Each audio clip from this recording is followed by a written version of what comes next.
En primer lugar, agradeceros vuestra presencia. Veo muchísimas caras conocidas de empresas muy conocidas y muy valiosas para la Cámara de Comercio.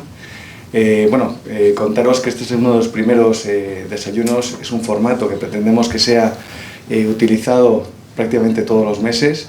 Nuestra idea inicial va a ser los desayunos tecnológicos, en este caso vamos a hablar de la ciberseguridad, pero en los próximos trataremos otros temas que son de interés y que vosotros mismos nos planteáis. En esta ocasión hemos tenido la suerte de contar con don Félix Alonso, inspector de Policía Nacional, que ha liderado durante 5 años la ciudad de Ceuta, el grupo de delitos económicos y tecnológicos, y por otro lado Giovanni Barbosa, responsable GRC de Y Security. Todos sabemos que la ciberseguridad es algo extraordinariamente importante, pero también hemos detectado que es necesario realizar cierta pedagogía. No cabe duda que con estos aumentos que está habiendo, el último año hablaban de entre el 20 y el 40% de aumento de delitos informáticos, de ataques de ciberseguridad, hacen que todos estemos algo más en alerta. Pero hay muchas veces que al ser una pyme no tenemos todas las herramientas que necesitamos para poder contraatacar o para poder protegernos de estos ciberataques. Sin ir más lejos, nuestra propia empresa, hace unos años tuvimos un ataque, pensábamos que primero hubo una amenaza, pensábamos que no iba a llegar a más y sin embargo nos bloquearon absolutamente todo el motor de reservas, toda la base de datos, pasamos un mes terrorífico y al final este tipo de ataques, lo que suponen, y la media lo marca, estamos hablando de un coste para la empresa de entre 20 y 200.000 euros. Esta es la media que está, la horquilla que se está manejando de coste que tiene por no implementar o por no conocer realmente cuáles son las herramientas que tenemos a nuestra disposición.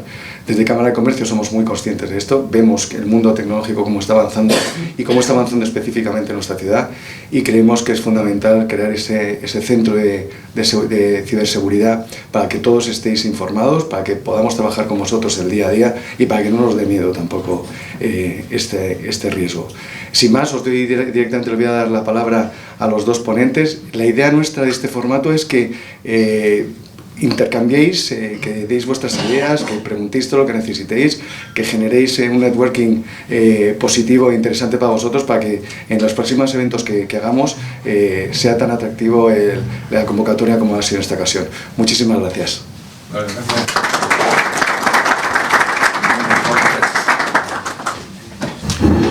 Muy bien, pues buenos días a todos.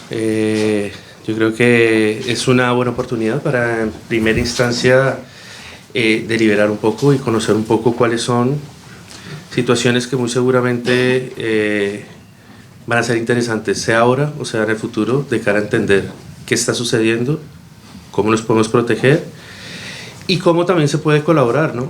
Yo creo que uno de los elementos importantes de cara a podernos reunir es la colaboración, el transferir conocimiento, que lastimosamente lo hacen muy bien los hackers, pero no al mismo nivel lo hacen las organizaciones en España en términos generales.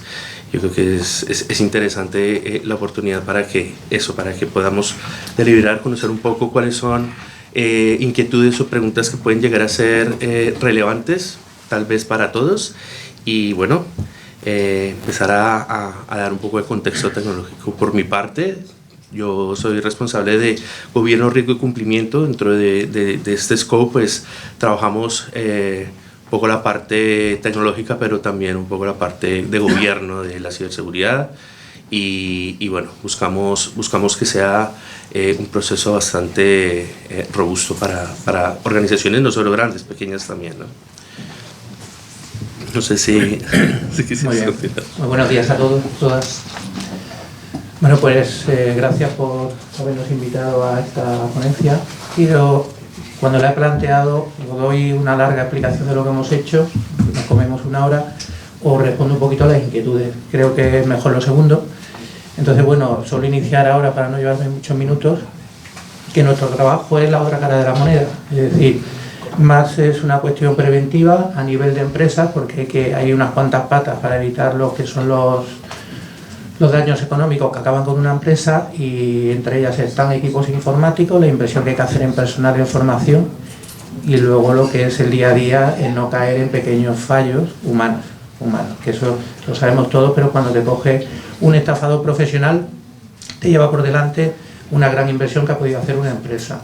Nosotros, donde estamos en la otra parte de la moneda, pues cuando ya se ha producido el daño, sea en ese momento, porque se bloquean unos servidores, como hemos explicado, como pasó aquí, o cuando ya ha habido un daño económico, tenemos que empezar la investigación. Y en esa investigación, bueno, a veces es fructuosa y a veces no, es difícil. Hay una subida desde la pandemia exponencial de todo lo que son ataques, desde a personas físicas de cantidades muy pequeñas a grandísimas empresas que invierten pues, miles de millones de euros en seguridad electrónica, en ciberataques, en ataques online, telefónicos, telemáticos de todo tipo.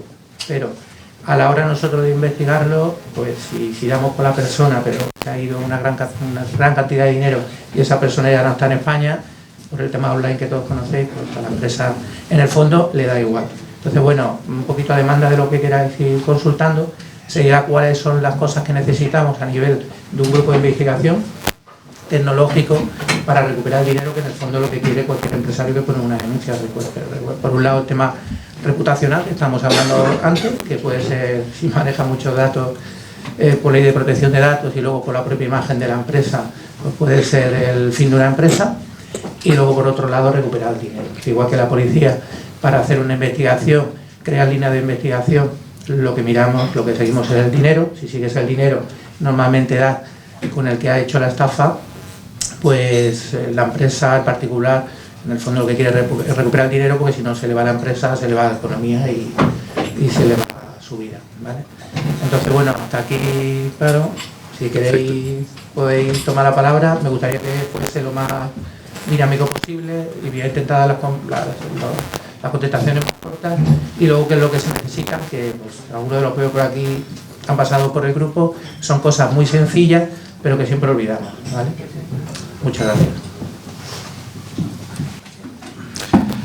Bueno, mientras alguien se anima a conversar, nosotros en primera instancia, como Wise Security es una organización dedicada a la prestación de servicios de ciberseguridad, y muchas veces los clientes llegan cuando el incidente ya ha sucedido. Muchas veces nos llegan y nos consultan qué medidas pueden tomar cuando el incidente ya se ha materializado. En principio, para nosotros es importante ayudar a gestionar, cuando el incidente sucede, la crisis. Un incidente tipo ransomware, que es que se dedica a cifrar la información para que no pueda ser accesible, y luego, si el atacante ha tenido el tiempo suficiente, que normalmente es así, ha logrado extraer información para luego hacer una extorsión, ¿de acuerdo? Este es el modelo básico de ciberdelincuencia bastante rentable. ¿Por qué? Porque a la final no necesitan demasiado esfuerzo para rentabilizar millones de euros, ¿vale? Hoy en día, muchas veces nos imaginamos a una persona con una capucha, sentada detrás de un ordenador, atacando a grandes empresas, ¿no? Entonces, cuando le preguntan a los pequeños empresarios, ¿tú crees, o me refiero a las pymes, ¿no? ¿Tú crees que en tu organización tú podrías ser ciberatacado? Y las empresas, yo no creo que yo sea apetitoso para un ciberatacante. Yo no creo que a mí, ¿de dónde voy a sacar dinero? Pero la realidad es que el 70% de los ataques a nivel España es a pequeñas empresas. Y de ese porcentaje, el 60% de esas empresas pequeñas se acaban en los 6 primeros meses, porque no son capaces de reponerse ante el impacto financiero, reputacional y de una u otra manera el impacto que de cara a esto conlleva a los clientes. Muchas veces los clientes también se ven impactados. Entonces, dicho esto, yo creo que es interesante darse cuenta de que no hay que esperar a que llegue el incidente para decir, vale, ahora sí me voy a poner la mano en el considero y voy a decir qué debo de hacer, o voy a preguntar qué voy a hacer. Nosotros buscamos proponer a que las empresas hagan un análisis del estado de la ciberseguridad. De esta manera, muchas veces las medidas y las acciones que hay que tomar ni siquiera son costosas.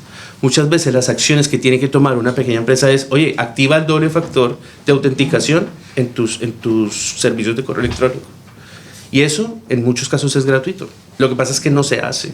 O en muchos casos es, haz un backup de esta información. Haz un backup fuera de este entorno físico en el que te encuentras. Porque, claro, no solo es el ciberataque, es la ciberresiliencia. Y cuando hablamos de ciberresiliencia también hablamos de los impactos, como por ejemplo el que pudo haber pasado en Valencia a muchas empresas que tenían su backup y su información en el mismo centro de datos o en el mismo servidor que estaba en un sótano. ¿Sí?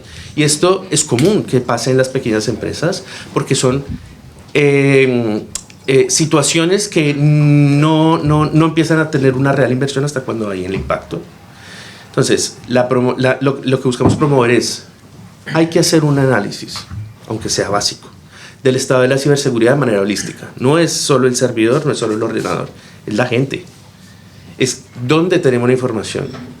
Lo primero es que no sabemos dónde está la información, no sabemos cuáles son nuestros activos. Y decimos, ¿tú tienes un inventario? Pues sí, yo sé cuáles son mis ordenadores, mis servidores y mis teléfonos, ¿vale? ¿Y en dónde está tu información física? ¿Cuántos empleados saben más de este proceso, de esta información, que no sepan otras personas? Eso también es ciberseguridad. Entonces, ese enfoque holístico te ayuda a ver que existen otras brechas y otras aristas que son importantes detectar y gestionar. Y como lo dijo Félix, el tema del error humano yo creo que es el que más impacto tiene. Primero, porque es el más recurrente. Segundo, porque a la final, como lo decía ahorita que estábamos conversando, cuando las cosas suceden, hay veces los empleados no dicen nada. Y hay veces hacen acciones para encubrir esa situación por miedo. Es normal que suceda, pero no debería de suceder. La gente debería tener la confianza suficiente para decir, oye, si sucede algo, coméntalo, dilo, expónlo. ¿Por qué? Porque esto es un impacto para todos, no solo para ti. Así que digo que es importante que las empresas empiecen a hacer ese ejercicio de analizar, entender en qué punto se encuentran y cuáles son esas acciones que, relación coste-beneficio, van a ser buenísimos. Tema de doble factor, tema de formación y el tema de poder tratar de entender la separación y la seguridad que tiene que haber entre ese entorno laboral y el personal, porque como lo comentábamos antes, está súper unido, súper unido. Entonces dicen, pues mira, no sé cómo fue que me atacaron mi ordenador si yo en mi empresa tengo todo súper seguro, pero resulta que tú nunca has protegido tu entorno personal y en tu casa, muy probablemente, el Wi-Fi que tú tienes ya te lo han pillado, aunque sean los vecinos, para poder colgarse al internet, ¿sabes? Y eso permite que yo pueda ver qué es lo que está sucediendo en esa red, capturar información. No digo que sea el común, pero puede pasar. Entonces, hay que hacer ese ejercicio de qué hay que hacer para poder empezar a crear función ciberseguridad. Yo creo que ese es un primer paso bastante importante. Y si, por ejemplo, trabajas desde casa, ¿cómo diferencias? Sí, cuando tú tienes un entorno tecnológico, independientemente de que sea hogar o sea casa, hay que protegerlo. Cuando estás en casa, lo que yo recomiendo es, tú tienes un proveedor de servicios de internet, el proveedor es el responsable de prestarte a ti la solución que tú necesitas. Eso no lo sabe la gente, pero realmente cuando tú llamas al proveedor y le dices, necesito proteger de cierta forma, ellos lo hacen. ¿Qué hay que hacer? Primero que todo, tratar de separar las redes.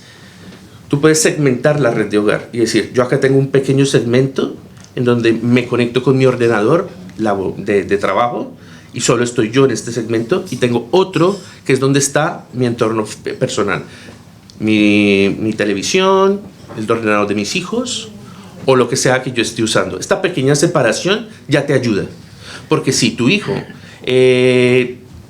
tal vez cometa el error de descargar un software, ¿no?, que puede llegar a espiar, por ejemplo, qué está sucediendo en la red, probablemente ese software ya no lo puede hacer en la red en la que tú estás separado. Otra solución que, por ejemplo, nosotros promovíamos hace un par de años se llama Houndkeeper, y era una solución que te permitía conectar un dispositivo al router y este dispositivo generaba otra red adicional. Haz de cuenta que te genera una red alterna, y esta red tenía ya una serie de indicadores. Pues mira, por ejemplo, IPs extrañas que se han intentado conectar, o accesos no autorizados que muy probablemente tú nunca has visto, y esto ayuda de una u otra manera a detectar y a mitigar. Pero no es solo eso, es muchísimo más. Es, por ejemplo, proteger nuestras redes sociales. Ni siquiera somos conscientes de cuáles son las funciones de seguridad que existen en las redes sociales. La activamos, los usamos y ya está. No sabemos que, por ejemplo, se pueden cifrar las comunicaciones en diferentes redes. Y eso es importante, que todos esos aspectos que pueden llegar a ser tan personales o tan únicos, nos demos cuenta de que hacen parte de esa integración que es lo laboral con lo personal. O sea que hay que proteger los dos aspectos al mismo tiempo. Entonces, ese es uno de las formas. Y si no, móvil. Sí, yo creo que... Voy a añadir algo. Claro, que sí, si la empresa privada nos come. sí. Mira, para esa pregunta es muy importante que has hecho, porque el aumento exponencial que han habido en los delitos económico-tecnológicos ha venido de la pandemia. Ha venido de la pandemia, que es cuando todo el mundo ha tenido que trabajar en casa. Y aquí muchísimos, o si no todos, esos 3 meses habrán tenido que trabajar en casa. Y en casa no tenemos el entorno preparado. Al margen de todo lo que puedan ofrecer, lo que son las compañías, lo que son las operadoras telefónicas, lo que son las entidades bancarias, que por ahí es donde se producen el 99%, en un entorno familiar, lo primero, algo tan básico como cambiar la wifi que te ponen, la clave. Las claves, cambiarlas cada semana si es una cuenta de empresa. Si es una cuenta particular, cada mes, 3 meses con mucho, deberíamos cambiarla. ¿Y cuánto las cambiamos? La gran mayoría deja la que viene, la que le damos la vuelta al router y viene un número muy largo, y cuando las cambiamos, las ponemos muy fáciles. Ponemos a veces el nombre con el año, con la ciudad, con la fecha de nacimiento. Entonces, esa es una primera medida que nosotros, cuando ya viene, normalmente ya la función, vamos a poner, represiva hacia el malo, ha fallado la preventiva, ya tienes hecho un poco el daño patrimonial. Entonces, comprobamos, cuando vamos a casa, miramos la router para mirar la IP y la MAC interna. Es decir, una cosa es la IP con la que estás trabajando, y la MAC es todos los dispositivos que se están conectando. Entonces, si vives solo, estará solo el suyo, como mucho un portátil, la tablet y el móvil, pero también puede haber un cuarto que es de un vecino, que ha intentado un acceso, que ha dejado un acceso, ahí queda todo. Entonces, todos esos datos son fundamentales desde un entorno familiar para proteger una empresa. Luego, por supuesto, todos los datos que estamos dando, todo el 30%, que yo, hablando un poquito antes de empezar, dije, me parece bajo, lo que pero bueno, siempre son las medias. A particulares ha subido un 500% los daños patrimoniales de forma telefónica telemática, desde que empezaron en estos 4 últimos años. Entonces, todo eso, ¿por qué se produce? Porque realmente no tenemos un conocimiento de hasta dónde se puede llegar, porque, es decir, tecnológicamente hablando. Porque las compañías, por ejemplo, el año pasado estuvimos en Sevilla con el Banco Santander y en unas jornadas que eran también de ciberdelincuencia, y ellos tienen unos departamentos muy potentes que se han potenciado, eran 3-4 personas ante la pandemia, ahora están más de 100 personas evitando los ciberataques. Entonces, el porcentaje de 30% y el porcentaje a particulares de un 500% se ha producido cuando lo que son las entidades bancarias bloquean más del 90% de los ataques. Si no, todo el mundo hubiese sufrido todo. Yo el primero, un ataque de cualquier forma. Y luego, además del cambiar la wifi, el tenerlo diferenciado. Yo creo que una empresa debería valorar el tener en un momento dado o 2 routers, o si tienes uno, tener un proxy. Un proxy, que es algo que te bloquea, cualquiera que tiene una empresa le han puesto un proxy, manda una foto y se pega 5 minutos para mandarla. Si no lo tienes, al instantáneo. Entonces, ¿eso qué es? Un cortafuego un poquito más importante, que te quita pues un abanico muy grande de los hackers. Lo que no puede ser que al final un vecino te bloquee la empresa. Porque si viene un grupo organizado, se la va a bloquear a cualquiera. A cualquiera. Y no hay dinero para parar a una organización criminal que tenga hackers de última generación. Por terminar, en Ávila se dan unos cursos todos los años, la Complutense junto con la Escuela Nacional de Policía, de ciberseguridad. Entonces, todavía no hemos llegado, pero cuando entre ya al día a día, que todas las empresas y todos tengamos los ordenadores cuánticos, el tiempo que va a tardar una empresa en hacerte, es decir, un malo, un hacker, en bloquear una empresa, van a ser segundos. Entonces, ¿qué quiero decir con eso? Que hay que invertir dinero, que yo creo que es invertir dinero en seguridad. Inevitablemente a veces dejamos muchísimo dinero en marketing, en una empresa, en tarjetas, en la entrada o en pequeños detalles que damos, pero no gastamos nada en tener, por un lado, alguien que dé un servicio de seguridad a nivel informativo, una formación mínima a los trabajadores, que no es un castigo, que no es que el trabajador esconda porque ya no podemos trabajar, porque formatear un router te has quedado sin toda la información que tiene y a veces se hace para intentar bloquear, bueno, ya te han hecho el daño, no has podido bloquear, pero no podemos investigar, sino que al final necesitamos un mantenimiento. Entonces, si nosotros que nos hemos dedicado a la policía, y aquí en Ceuta que hay dentro del equipo de económicos tecnológicos, pues tenemos un policía, un oficial de policía, que es ingeniero informático y ha estado en Madrid 8 años en un grupo que lidera estos tipos de ataques y que puede a cualquier empresa prácticamente resolverle rápido por dónde le ha venido, pero eso es ineficaz si ha llegado un trabajador, como antes comentaba, y ha borrado emails, ha borrado o ha reseteado el ordenador, o en un momento dado incluso ha machacado algún tipo de dispositivo, por decirlo, un pendrive o algo, porque lo ha puesto para escuchar música y de repente se ha bloqueado la empresa.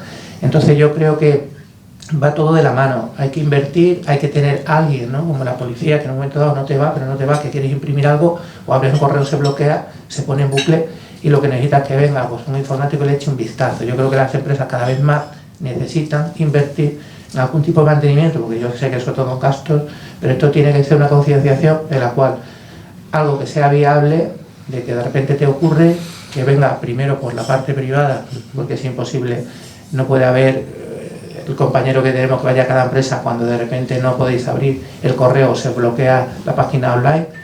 Tiene que venir un profesional que eche un vistazo, que ya es una tontería, que el 90% más son tonterías, o cuidado, tenemos un ataque, vamos a proteger bases y vamos a ponernos en contacto con la policía para que desde un principio nosotros también iniciemos la investigación. Bueno, la verdad es que es abrumador la cantidad de datos que están ustedes comentando. Lógicamente a las empresas pequeñas, que somos la mayoría aquí en Ceuta, incluso microempresas, pues lógicamente se nos hace todo esto, que lo sabemos. Por otro lado, se nos hace muy abrumador. Es más, en lo físico, en los negocios físicos no pasa tanto, pasan cosas lógicamente, pero parece que no pase tanto como está pasando en lo tecnológico. Y las empresas pequeñas en este caso, pues sí, también hacemos inversiones, lógicamente acopladas al tamaño de la empresa. No es lo mismo una gran empresa que se puede permitir, no que se pueda permitir, sino que por su propio negocio y volumen de negocio y de gente, pues tiene incluso seguridad privada dentro de su empresa. La pequeña empresa no puede tener una seguridad física privada dentro de su propia empresa, que todo tiene que estar compensado. Digamos, dentro de esa compensación, las pequeñas empresas, lo que sí echamos de menos, y porque hay escasez, si queramos o no queramos, pues de ese mantenimiento. Con las empresas pequeñas todas se han informatizado, todas nos hemos digitalizado, una mejor que otra, todas, de alguna manera todas están ahí, por encima de todo, todas las empresas, como no puede ser de otra manera, y todos nuestros trabajadores, pues aplicamos el sentido común a las transacciones que hacemos. Lo que más seguridad nos da por encima de todo es que quien empezó primero a gran escala en el mundo tecnológico fue la banca privada, que nos ha metido a todos en el tecnológico. Si la banca lo ha hecho, y que sepamos, antes robaban bancos, pues sepamos hasta ahora, porque aquí en España, que hayan robado un gran banco, grandes millones, de momento que yo sepa, esos casos no se han dado. Evidentemente tendrán una seguridad que no tenemos los pequeñas empresas.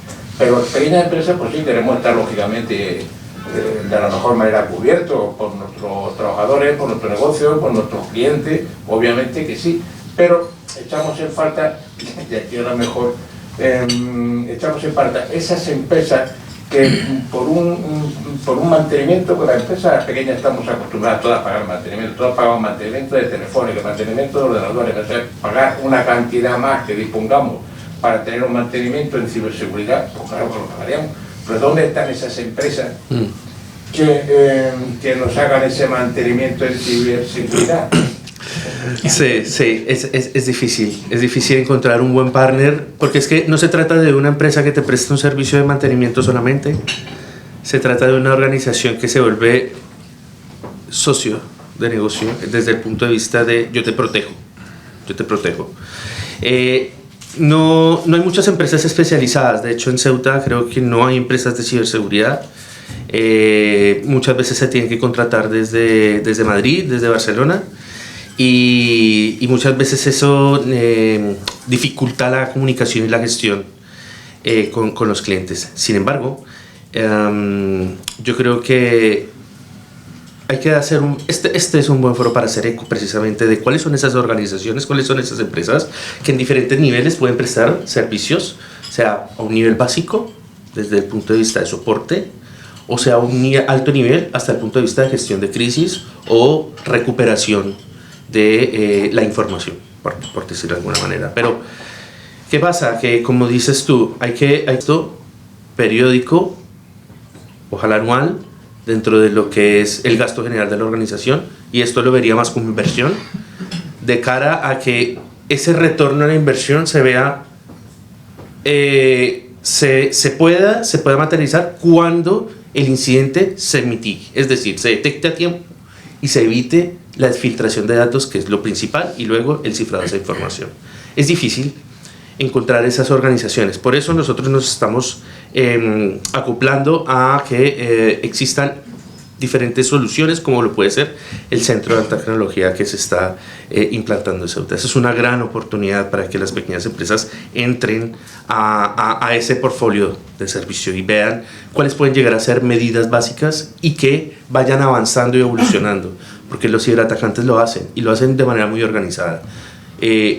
Cuando le preguntaron a los empresarios y decían el 99% no cree que llegue a ser atacado, tiene que ver con el hecho que pensamos que es una persona que se dedica a atacar una empresa en específico, y realmente no, son organizaciones de ciberatacantes. Cada organización tiene una función.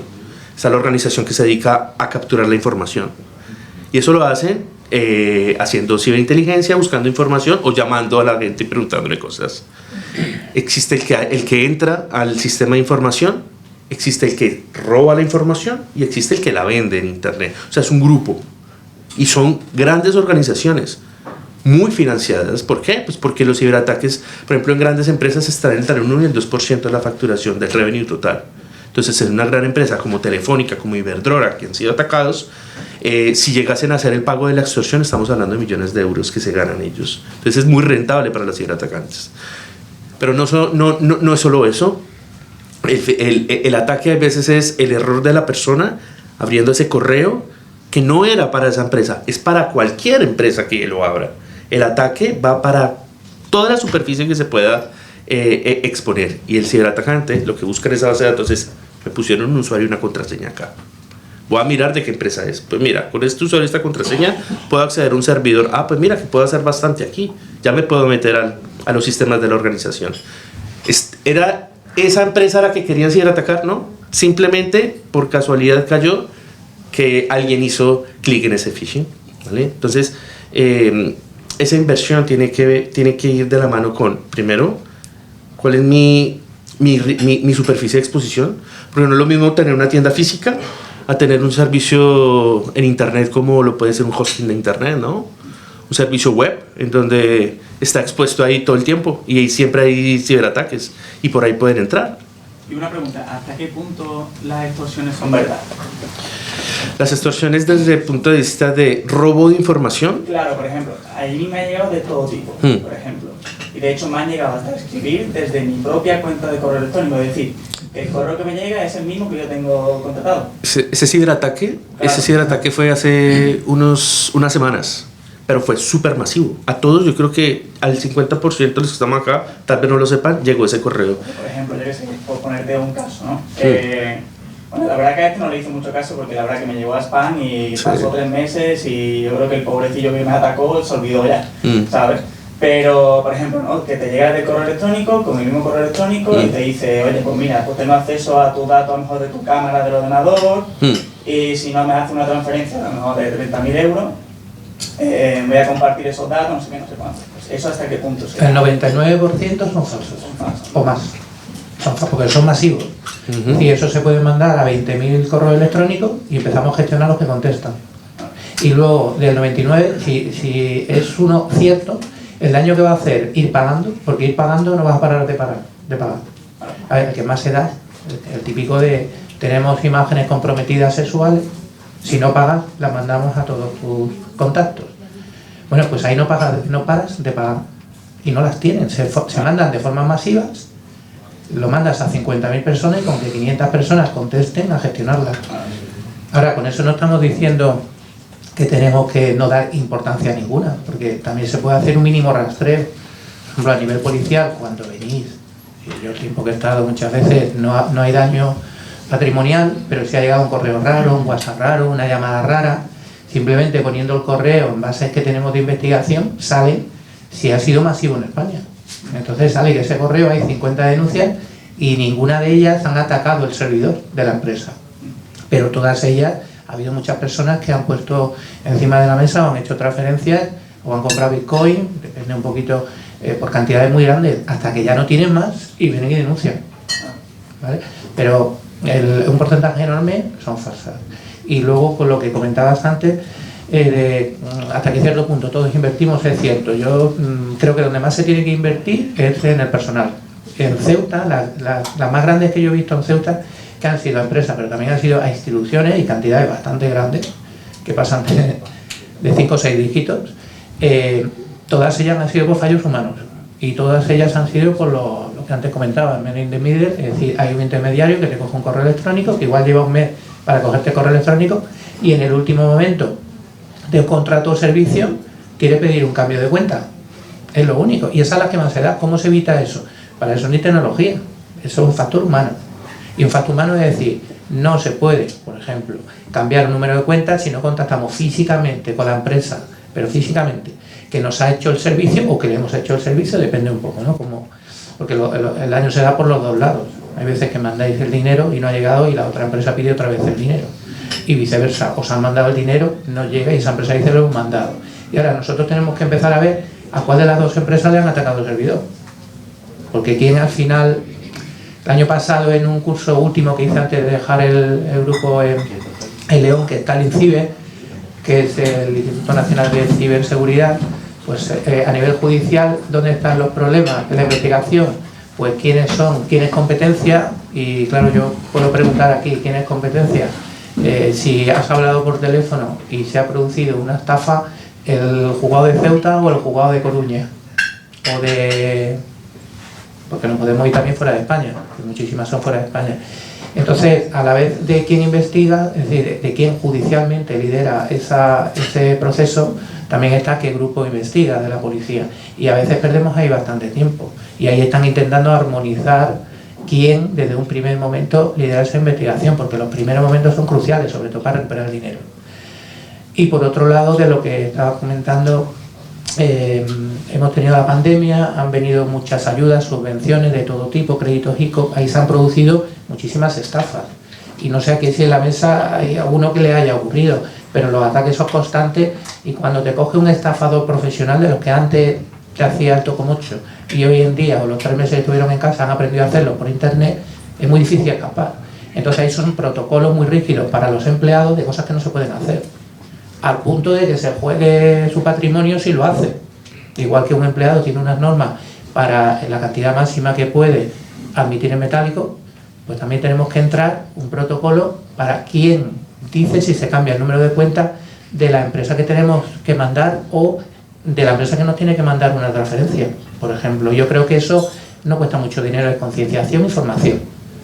Concienciación y formación, porque luego muchas veces lo tenemos todo bien planteado, con una economía ajustada. No te puedes gastar 1 millón de euros una empresa que factura 100.000 euros, eso está claro. Pero al final, por un fallo humano, se va 1 millón de euros. Por un fallo humano, ¿por qué? Porque somos humanos. Y te llega una persona que te ha estado, como hablábamos antes, que lleva un mes leyendo todas tus conversaciones de correo electrónico, tiene mucha información. Y te hace, como ha pasado aquí en Ceuta, por ejemplo, otra de las estafas, la dirijo en apuros. Entonces, de repente, en último momento, como tiene todos tus datos, sabe tu nombre, sabe el de tus trabajadores, sabe el de tu hijo, sabe que tu hijo tiene un viaje, pues en un momento dado, si una organización mejor pueden bloquear hasta el correo, si no es muy buena, lo hace cuando tenga un vuelo, que sabéis que los vuelos, las conversaciones se cortan, salvo que contratemos una tarifa, de datos, por ejemplo en el WhatsApp, y en ese momento te llama, que estoy ahora mismo en el aeropuerto, me piden por el sobrepeso 1.000 euros, mándamelo, y se manda 1.000, 2.000, 6.000, y ha pasado aquí en Ceuta. Eli, una pregunta. Esto es para ti, ¿no? Oye, yo me llamo Miguel Ángel Pérez, bienvenido a Ceuta. Gracias. Gracias por tu ponencia. Gracias. Yo echo de menos muchas veces un número para pymes, micropymes, gracias, en el cual esto se puede agilizar un poquito más, porque muchas veces llama a comisaría, ¿no? Oye, mira, que me está pasando eso, atienden genial, como suele pasar con ustedes, ¿no? Pero no hay un número en donde puedas llamar y vaya directamente a este tipo de problemas, que cada vez es mayor. Es mayor. Nosotros tuvimos, bueno, los que estamos aquí hace tiempo, sobre todo los de la Confederación y los de Cámara, tuvimos en unas navidades una operación que se llamaba Abeto. No, tú no estabas por aquí. Sí, pero me suena. Sí, pero esa operación era un número de teléfono que tú llamabas y rápidamente para cualquier tipo de estafa, cualquier tipo, se acudía en segundo. ¿Sería posible agilizarlo aquí en Ceuta de alguna manera? A ver, ¿O es difícil? A ver, no, difícil no es. Lo que pasa a la policía que es una estructura pirámide y que cumple protocolos, ¿no? Y de hecho te metes en internet y hay números para todo este tipo de estafa.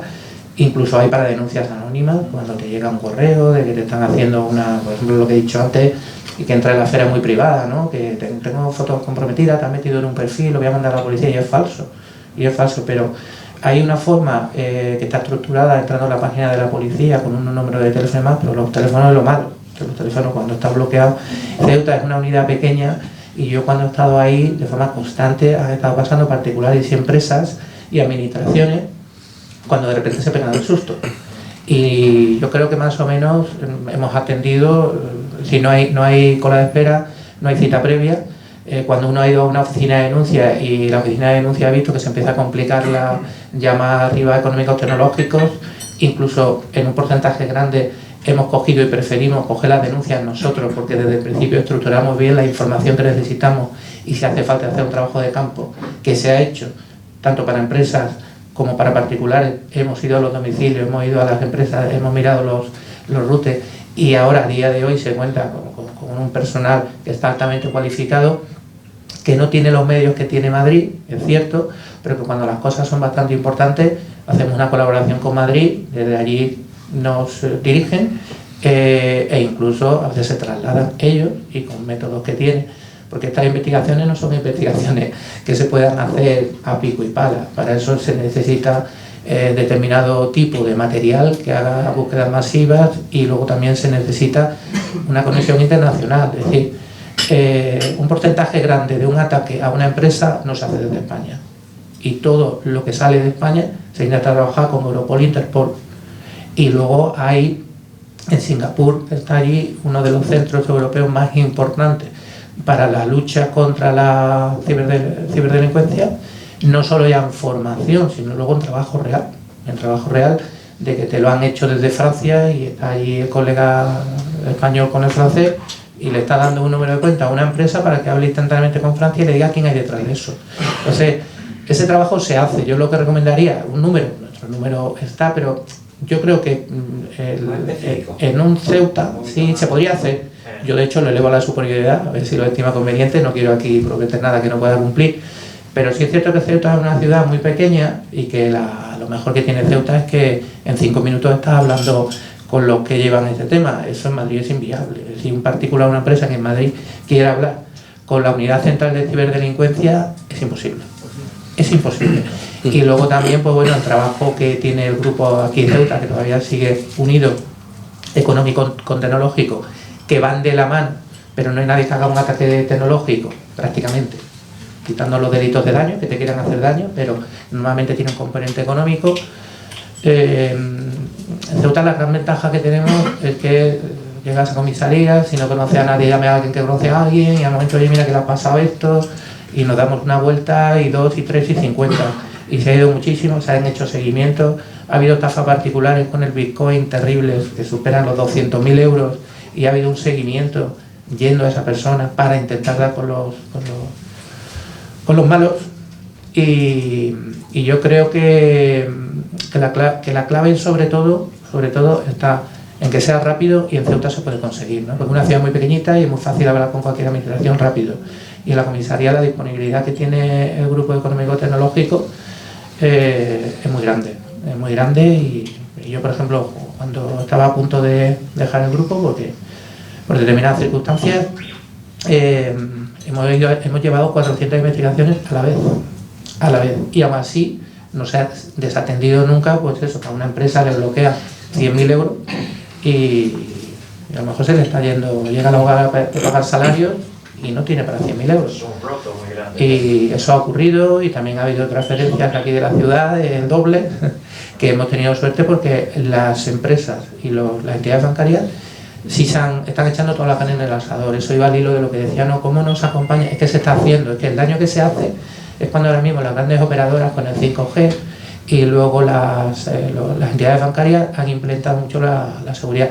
Si veis, casi ahora para cualquier transferencia y cosas piden una doble verificación.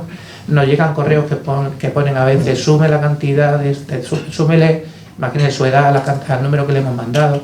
Entonces, ¿eso por qué? Porque quieren evitar esas estafas que se hacen de una forma automatizada, que no hay una persona por medio, que simplemente un ordenador con una serie de datos que lo hace de forma masiva y cogen hasta la doble verificación. Pero que claro, que hay veces que está llegando el número, te están llamando por teléfono, lo estamos dando. Entonces llama uno o una y vende muy bien producto, porque son profesionales. Pues mire, que estamos implementando la seguridad, le vamos a mandar un PIN, deme el PIN lote. Están entrando en la banca electrónica. Y eso se ha dado con personas además bastante formadas, que no se está dando con una persona muy mayor o con un niño, se está dando personas que están muy formadas, pero de repente como rompa la confianza se acabó todo. Se acabó todo. Sí, yo quisiera agregar algo, y es que cuando como organización, pequeña, grande o mediana, como sea, tenemos un incidente, tenemos sospechas de que algo nos ha sucedido, muchas veces no tenemos a esa empresa al lado que nos soporta. Mi recomendación, yo creo que lo acaba de decir el compañero al lado, es hay que consultar a INCIBE. INCIBE es una organización que te da primeros pasos, primeras pautas para gestionar un incidente de ciberseguridad desde el punto de vista de gestión del riesgo. Es una organización que tiene mucha información publicada a disposición de las empresas, formaciones, medidas que pueden tomar, cómo tomarlas, guías tecnológicas, guías para que el operador o la persona que tome esas medidas en el servidor lo pueda hacer. Hay mucha información que hay allí. Lo que pasa es que hay que consumirla, ¿sí? Y en este sentido, yo quiero hacer énfasis de que la formación y la sensibilización en los empleados es importante, pero yo creo que lo más importante es la sensibilización en la alta dirección. Es decir, la alta dirección tiene que ser, primero, consciente del riesgo antes que todos los empleados. Segundo, tiene que haber tomado medidas para que ese riesgo no se materialice. Tercero, tiene que saber cuáles son los canales de comunicación en caso de que se presente un incidente. Y por último, haciendo énfasis en la forma, digamos que la estafa o el robo más común ahorita tiene que ver con ese tema de la suplantación de identidad para los pagos, de los cambios de banco, ¿no? Hoy en día se está volviendo súper común. Pero si fue él mismo el que me escribió a mí y me dijo que yo estoy seguro que era él. De hecho, el mismo hilo de correo, ¿cómo es posible que no sea esta persona la que me haya escrito? Y esto tiene que ver con la seguridad desde un punto de vista holístico. No solo es proteger la empresa. Resulta que muchos de los ataques vienen de mis proveedores. Dice, pero no es el proveedor que me está atacando. Es que atacaron y comprometieron al proveedor. Les voy a dar un ejemplo de un incidente. Un proveedor de impresoras tenía un servicio de mantenimiento con una empresa, y resulta que un atacante comprometió a la empresa de impresoras, capturó todos los correos electrónicos, y dentro de un hilo de correo electrónico que ya existía con esa empresa, les escribió otra vez y les dijo: aquí les envío la actualización de la última versión del controlador de la impresora, por favor distribuirlo en todos los ordenadores. Efectivamente lo hicieron, en todos los ordenadores se instaló. ¿Y qué sucedió? Que a través del compromiso con este proveedor, nos atacaron y nos robaron toda la información. Este es el caso de una empresa. Entonces, ¿qué pasa con esta empresa? que se protegió, tenía todos sus protocolos, tenía todo muy bien organizadito en casa. Pero fuera de casa, no. Entonces, ¿qué hay que hacer? Nosotros también tenemos que exigir a nuestros proveedores que tengan medidas mínimas de seguridad. ¿A qué proveedores? A los que tienen información de nosotros, acceso a nuestra información o a nuestra infraestructura. Ellos también se tienen que proteger como lo hacemos nosotros. O si no, no sirve de nada muchas veces en estos casos. Este es un ejemplo de que los protocolos claros son la única forma en la que nosotros protegemos de este tipo de ataques. Protocolo claro es, tienes que hacer 3 pasos básicos para confirmar la identidad de esta persona. 1, 2 y 3. ¿Todo lo tenemos claro? Sí. Esto también es sensibilización, hacerlo de manera periódica. Recuerda, siempre verificar estos 3 primeros pasos. ¿Yo qué hago entonces? Lo primero que yo hago cuando yo me doy cuenta, yo personalmente lo primero que yo hago cuando me doy cuenta de que hay una posible intento de estafa, el correo que tú decías. ¿Cómo es posible que me envíen un correo a mí desde mi misma dirección? Esto es porque cambian las cabeceras del correo electrónico, no lo están haciendo desde tu correo. Cambian las cabeceras y te hacen pensar que eres tú el que desde tu buzón que viene este correo electrónico, pero es falso. ¿Qué hago yo? Lo que hago es enviar un mensaje a toda la empresa inmediatamente. Señores, están llegando este tipo de mensajes de correo electrónico. El tipo de mensaje dice esto, esto y esto. Por favor, ténganlo muy presente. Si llega a llegar un mensaje de este estilo, avísanos, envíanos un mensaje. Todos los días hay que hacer esto. ¿Por qué? Porque todos los días cambian los tipos de vector de ataque, la forma en la que nos llegan. Entonces, ese ejercicio de todos los días avisar, oye, me ha llegado un correo electrónico extraño, yo lo miro. Sí, es posible que a ti también, ya, 2 personas les ha lllegado, hay que avisar a todo el mundo, porque les puede seguir llegando. De esta manera tenemos que tratar de buscar que la función ciberseguridad no solo esté en nuestro contexto, sino que sea el contexto alrededor. Es muy importante. Muy bien, pues me han dado más o menos el aviso que nos quedan 2 minutos. Y yo lo único que... ¿Sí, ¿qué pregunta? Es una pregunta para... en su opinión, ¿cuál es el criterio para una empresa o para una organización para decidir tener a un Cyber Security Manager en plantilla? ¿Cuál es el criterio? Vale, el primero es que el Cyber Security Manager... Part-time o part-time, no sé. Sí, yo creo que en primera instancia lo primero que se puede hacer en una organización cuando no tiene mucha capacidad mucho músculo financiero, lo primero es que efectivamente haya una función ciberseguridad externalizada part-time, efectivamente. Ese part-time lo primero que te ayuda es a buscar esas brechas que son clarísimas, que son súper fáciles de gestionar y que de una u otra forma ya te gestiona por lo menos el 50% de los problemas de entrada. Entonces, ese part-time es como una especie de consultor de ciberseguridad que te hace 2 funciones. La primera, proteger, buscar la función del riesgo. Lo que pasa es que nosotros debemos tener en cuenta que hay que analizar los riesgos para poder saber dónde están los problemas, ¿no? Y para poder analizar los riesgos hay que saber dónde está la información. Y entonces es como una cadena, ¿no? Y por otro lado, la respuesta ante el incidente. Esa persona tiene que tener la capacidad, pero para poder tener esa capacidad, tiene que conocer la empresa, entonces tiene que ser una función a largo plazo. Poco a poco esa persona va conociendo, va dándose cuenta de cuáles son los frentes de trabajo más importantes y va generando esa función. ¿Cuál es el objetivo? El objetivo no es quedarse toda la vida prestando ese servicio. El objetivo es que la organización llegue a un nivel de madurez tal que sea capaz de gestionar solo su función ciberseguridad. Esto se logra, primero, llevar ese perfil a la dirección.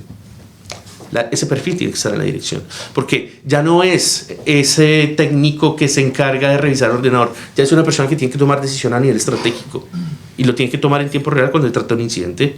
Por otro lado, también tiene que gestionar recursos y demás. Este perfil se va a transformar. Muy seguramente va a ser dirección de operación y ciberseguridad, no sé qué, ¿no? Esto va a migrar allí porque a la final se va a volver una línea de inversión como lo puede ser pues cualquier otra, y tiene que ser periodino, pero no tiene que ser 100% en una gran empresa. 100% en una gran empresa. Gran empresa me refiero a dos factores, que sea, yo creo que más de 500, 600 trabajadores para mí ya es un frente de riesgo importante, y también el sector en el que se encuentra. No es lo mismo proteger una empresa que se dedica a la fabricación de ropa a una organización que es, por ejemplo, un hospital, que están súper atacados hoy en día. Hospitales entidades del estilo financiero o entidad pública, administración pública, están atacando todos los días. Todos los días nos llegan mensajes de, oye, ¿qué tengo que hacer aquí? Oye, ¿cómo lo puedo gestionar? Por último, para finalizar, es clave que tengan un partner que les ayude a gestionar la crisis cuando la crisis se presente. Porque la crisis nos bloquea, la crisis no nos deja pensar, la crisis no nos deja movernos en el tiempo que tenemos corto para poderlo solventar. Tener una empresa o un partner especializado a tu lado en el momento en el que tengas una crisis, creo que es la mejor forma de poder ser ciberresilientes y poder sortear no solo eso, sino la Agencia Española de Protección de Datos, los clientes que luego tienes que comunicarles que has tenido un incidente. O sea, hay que hacer todo un trabajo de gestión corporativa desde la dirección para que la ciberseguridad funcione. En 30 segundos solo decir, y ya cierro, porque la hora, que no me tiren de la oreja, que ahora tenéis un reto muy importante en 2025, que es la factura electrónica. Entonces, muchos quizá ya lo tengáis, otros sigáis con el Excel o un programa similar. Entonces, en ese proceso, ahora se van a producir otro aluvión de ataques, porque ¿cómo lo hacemos? ¿Cómo no lo hacemos? Lo hacemos si tenemos varias sedes, lo hacemos que estén online, si tenemos una que esté compartida en una red interna, y es importante contar ahí con un profesional que os dé la mayor seguridad, porque si os bloquean donde lleve las cuentas, pues imaginaros, ¿vale? Y con esto pues cierro ahora. Muchas gracias por habernos escuchado tan pacientemente. Gracias.